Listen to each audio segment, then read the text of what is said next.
Hi everyone, Mayor Rick Walker here with your Mayor's Minutes. A quick recap of what we covered at the March 5th City Council meeting. We started the evening with our consent agenda, which included approving the minutes from the February 19th meeting, our regular pay ordinance, scheduling a special meeting for April 15th, and approving easements and right-of-ways for the Arbor Ridge 4th Plat subdivision. These are routine items that keep the city operations and development projects moving forward smoothly. Much of the discussion during the meeting was focused on planning and development related items. First, the council approved a task order with HDR Engineering related to a supplement to the development agreement with Mount Sunflower Properties, the data center developer. This work supports the planning and engineering tied to ongoing development activity at the data center project.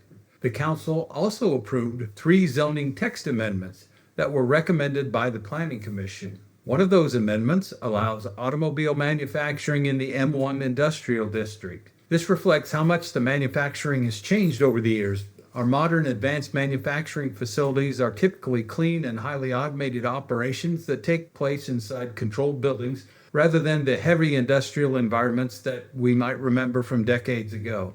This update helps make sure that our zoning code reflects those modern realities and reflects the current interest in property out at the Astra Enterprise Park. Another amendment dealt with tree planting requirements along rural section streets. The goal was to give developers a little more flexibility by allowing trees to be grouped rather than requiring perfectly even spacing. At the same time, the ordinance still prevents long stretches without trees by limiting the maximum spacing between plantings to roughly the width of a residential lot. The third amendment updated size limits for accessory buildings, helping align the city code with the types of structures our residents commonly want to build here in DeSoto. The council also approved an ordinance terminating the Countryside Farms Street Benefit District, repealing prior actions related to that project. Another item approved during the meeting was an agreement with Primetime Construction to complete the 2025 Community Development Block Grant Project. The project will complete a sidewalk along Lexington Avenue between Commerce Drive and 95th Street. This project is funded by Community Development Block Grant funds and matching city dollars. During the meeting, the council also received an update from the Johnson County Sheriff's Office, providing information on public safety activity and law enforcement efforts in the community. And finally, we had a brief discussion of the council vacancy and the process for filling that seat.